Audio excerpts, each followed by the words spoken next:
àwọn eléyìí gbóná o odindi tírélà ni wọ́n ń tú tà ní gbàǹjo lórí ìdúró lógùn. Aláròye máa wí o. a ti ń gbọ́ nípa olè tó ń jí ọ̀kadà wọ́n sì ti ń sọ nípa àwọn tó ń jí ọkọ̀ ayọ́kẹ́lẹ́ gbé níbi tọ́lọ́kọ̀ gbé e sí àmọ́ nǹkan àgbọ́ṣe hà ní ti àwọn afurasí adigunjalè márùn-ún kan tọwọ́ àwọn agbófinró ìpínlẹ̀ Ògùn tẹ̀ láàrin ọ̀sẹ̀ yìí. àwọn eléyìí ò ta sí ọ̀kadà tàbí ọkọ̀ ayọ́kẹ́lẹ́ rárá igbe ńlá ni màálùú ń ké ní tiwọn. àwọn ọkọ̀ àjàgbé tirẹ́là àtàwọn ọkọ̀ máńdísù làwọn yàn láàyò láti jí gbé lórí ìdúró tọkọ̀ náà wà ni wọn yóò ti tú u palẹ̀ láti àṣálẹ́ kílẹ̀ tó mọ́.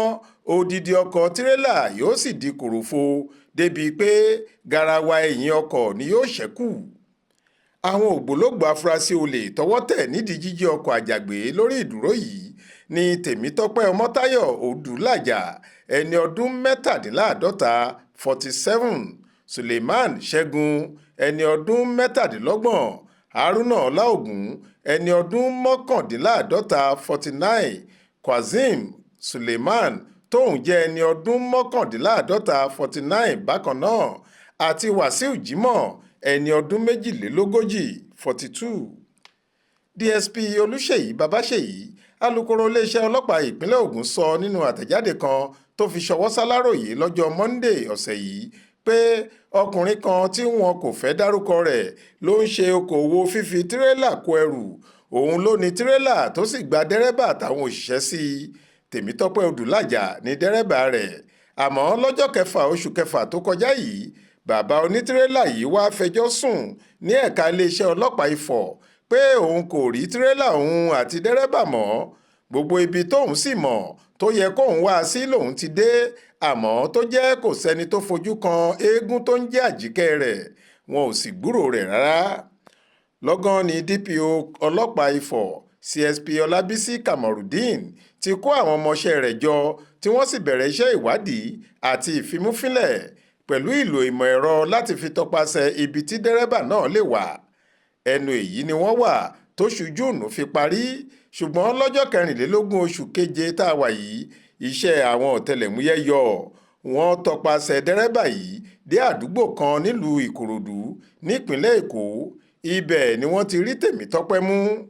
nígbà tí ọkùnrin náà dé àkàtà àwọn ọ̀tẹlẹ̀múyẹ́ tí wọ́n gbọ́ ọ̀rọ̀ tẹnu rẹ̀ èyí mú káwọn ọlọ́pàá tẹ́kọ̀ọ́ létí lọ sí ìlú Ìjẹ̀bú Òde lọ́jọ́ kejì ìyẹn ọjọ́ 25 oṣù keje yìí. ibẹ̀ lọ́wọ́ sì ti tẹ àwọn 4 yòókù Haruna, Ṣẹ́gun, Kozim àti Wàsíù bó tilẹ̀ jẹ́ pé wọn kò sí lójú kan náà o níṣe ni wọ́n ṣà wọ́n káàkiri ibi tí ọ̀kọ̀ọ̀kan wọn wà bí ẹni ṣàgbín. nígbà táwọn márààrún ti fojú rinjú wọ́n bi wọ́n léèrè ibi tí tirẹ́là onítírẹ́là wà lọ̀rọ̀ bá pèsè jẹ ọ̀rọ̀ di hùn.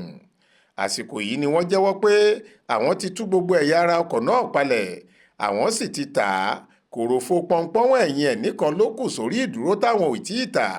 wọ́n ní ibi tí dẹ́rẹ́bà náà páàkì ẹ̀ sí làwọn ti tú tà pàápàá láàrin ọjọ́ kan sí kejì bó tilẹ̀ jẹ́ pé àjọmọ̀ àwọn àti dẹ́rẹ́bà ọkọ̀ ọ̀hún ni. àwọn agbófinró ní kí wọ́n nìṣó lọ́dọ̀ àwọn tó ra ẹ̀yà ara ọkọ̀ ọlọ́kọ̀ wọ́n sì bẹ̀rẹ̀ sí fi páńpẹ́ òfin gbé àwọn kan tí wọ́n sì rí lórí igbá nínú àwọn páàtì tirẹ́là ọ̀hún bó tilẹ̀ jẹ́ pé ọ̀nà àwọn páàtì míì ti jìn. ó láwọn afurasí náà tún jẹ́wọ́ pé èyí kọ́ ni àkọ́ṣe iṣẹ́ àwọn ó ti ṣe díẹ̀ táwọn ti ń jalè odidi tirẹ́là àti pé ó láwọn kan táwọn jọ ń ṣiṣẹ́ àti àwọn kọ́sítọ́mà táwọn máa ń ta ẹrù olè náà fún. kọmíṣánná ọlọ́pàá ní àwọn ti ya fọ́tò bí wọ́n ṣe bayé tirẹ́là náà jẹ́ tó àwọn sì ti kó ẹ̀yà ara ọkọ̀ tí wọ́n rí gbà sí pamọ́. ó ní àwọn ọ̀tẹlẹ̀múyẹ́ ti fẹ́rẹ̀ parí ìwádìí wọn láti lè jẹ́ kí wọ́n rí àwọn ẹmẹ̀wà ikọ̀ adigunjalè yìí mú àtàwọn tí wọ́n ń ra ẹrù olè náà lọ́wọ́ wọn. lẹ́yìn ìwádìí ìpàdé yóò di ilé ẹjọ́ níwájú adájọ́ láìpẹ́. Faith Adébọlá ló ṣàkójọ ìròyìn yìí fún Aláròyé tó sì kà á sétí ìgbọ́ yín.